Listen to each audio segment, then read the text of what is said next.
জি viewers, Chittagong ডোরবিলার পক্ষ থেকে আপনাদের ধন্যবাদ। আজকে দেখেন এখানে চৌকাঠের একটা সমস্যা নিয়ে আপনাদের সামনে কথা বলতেছি। দেখেন চৌকাঠটার উপরে দেখেন, খুব খেয়াল করবেন ওয়াল থেকে চৌকাঠটা আপনার কতটুকু ছেড়ে দিছে। তো এটা যদি আপনার বাড়িতে হয় আপনি চিন্তা করেন, দেখেন নিচে থেকেও আপনার দেখেন ওয়াল থেকে চৌকাঠটা কতটুকু আপনার ছিঁড়ে দিছে।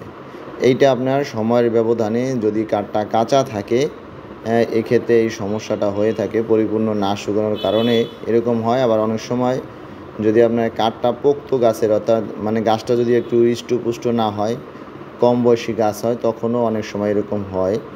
তো এই সমস্যার সমাধানের জন্য আমি আপনাদের সাথে কিছু পরামর্শমূলক আলোচনা করব। যদি ভালো লাগে পরামর্শগুলো যদি খেয়াল করে শুনেন, আপনাদেরই ফ্ল্যাটের উপকারিতা হবে। আপনি একবার নিজে চিন্তা করেন, যদি 2-3 বছর পরে আপনার বাড়ির চৌকাঠের অবস্থা এরকম হয় মেইন গেটের, তখন আপনার কাছে বিষয়টা কেমন লাগবে। তা আমরা আসলে বিভিন্ন জায়গায় কাজ করতে গিয়ে আমাদের যে অভিজ্ঞতা, সেই অভিজ্ঞতাগুলো আমরা ভিডিওর মাধ্যমে আপনাদের সামনে তুলে ধরি, যাতে আপনারা ভিডিওর আলোকে আপনার কিছু জিনিস বুঝে যেখান থেকে চৌকাঠ কিনেন না কেন, যাতে আপনার বাড়িতে এই সমস্যাটা না হয়, আমরা এটাই প্রত্যাশা করি। বাংলাদেশের সবাই আমাদের কাছ থেকে চৌকাঠ কিনবে, দরজা কিনবে, আমরা সেটা কখনোই আশা করি না। কিন্তু আমি আমার অভিজ্ঞতাটা সবার মাঝে ছড়িয়ে দিতে চাই। দেখেন এখানে এই চৌকাঠটা ঠিক এই যে উপরের অংশটা, এই জায়গাটা কিন্তু আপনার কী হয়েছে, হালকা একটু কার্ভ, একটু বাঁকা হয়ে গেছে 2 সুতার মতো, এবং শুকিয়ে এটা আপনার কমে গেছে। তো এই সমস্যার সমাধানের জন্য প্রথমত যেটা আপনি করতে পারেন, যদি আপনার উপরের অংশে সাধারণত আপনার ওখানে সিমেন্টের ঢালাই থাকে, ওখানে ক্লাম বসানো যায় না, কিন্তু এক ধরনের পাতলা যদি আপনি ক্লামের মতো ওই যে শিট কেটে আপনার বানিয়ে এটাকে তার কাটা দিয়ে আটকে জ্যাম দিতে পারেন, তাহলে দেখবেন এখানে আপনার কিছুটা হলেও এই কাঠটা উপরে ভীমের সাথে ধরে রাখতে পারবে। এই কাজগুলো মিস্ত্রিরা করতে চায় না, আপনার রাজমিস্ত্রিরা এই সমস্ত কাজ করতে চায় না। তারা একটা অজুহাত দিয়ে আপনাকে পার পেতে চাইবে, কিন্তু এতটুকু কাজ যদি আপনি করেন, উপরে আপনার দেখবেন লোহার পাতলা পাত আছে অ্যাঙ্গেলের মতো, এটা দিয়ে চৌকাঠ বরাবর কেটে ইউ সিস্টেম করে আপনি ওখানে সিমেন্টের ঢালার 2 পাশে দিয়ে তার কাটা মেরে আপনি প্লাস্টার করে দেবেন।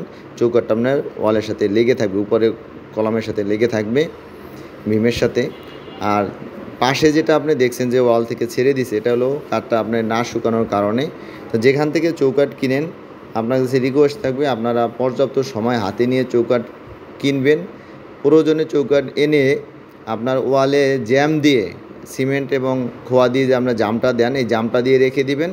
প্লাস্টারটা 6 ইঞ্চি বা 12 ইঞ্চি প্লাস্টার কম করবেন, এটা আপনার কাজের শেষে দিয়ে আপনার প্লাস্টারটা করে নেবেন। তাহলে আপনার চৌকাঠটা যদি একটু কম শুকায় কিনতে গিয়ে, সেখানে আপনার 1 মাস 2 মাস থাকার ফলে বাকি অংশটা শুকিয়ে যাবে। আমরা 10 জনের ভিতরে 9 জনই কাস্টমার আপনাদের কাছে আসে, যারা আপনার যখন ওয়ালের গাঁথনি শেষ করে প্লাস্টার শুরু হয় তখন চৌকাঠ কিনতে আসে। মনে রাখবেন, সবাই ব্যবসার জন্য নানান কথা বলে, আসলে একটা কাঠ 2.5 ইঞ্চি মোটা শুকাতে যথেষ্ট সময় লাগে। তারপরে আমরা কিছু কাঠ সিজনিং করি, সিজনিং করার ফলে গাছের অনেকটা রস কমে যায়, কিন্তু পরিপূর্ণ রসটা 2.5 ইঞ্চি একটা মোটা কাঠ, ভিতরে কিছু না কিছু রস থাকতেই পারে।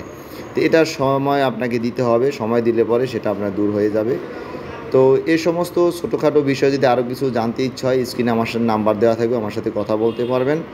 আমি কল দিলে না ধরলে পরবর্তীতে ব্যাক করি। আর আমাদের এখানে যদি কেউ আসতে চান, আসতে পারবেন, এসেও কথা বলতে পারবেন। ঢাকা মোহাম্মদপুর বসিলা ব্রিজের ঠিক গোড়াতেই দক্ষিণ পাশে বসিলা পুরাতন প্রাইমারি স্কুলের দিকে যে রোডটা ঢুকছে, একটু হাঁটলেই দেখবেন হাতের বাম পাশেই আমার শোরুম, বসিলা ব্রিজের ঠিক গোড়ার কাছে এসেই।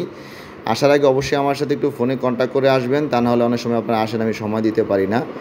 তো দেশ বিদেশে অনেকে আমাদের ভিডিও দেখে অর্ডার দিয়ে থাকেন, তো সবাইকে আমরা ধন্যবাদ জানাই। অনেকে দোকানে আসেনও না, টাকা পাঠিয়ে দেন। তো সবাই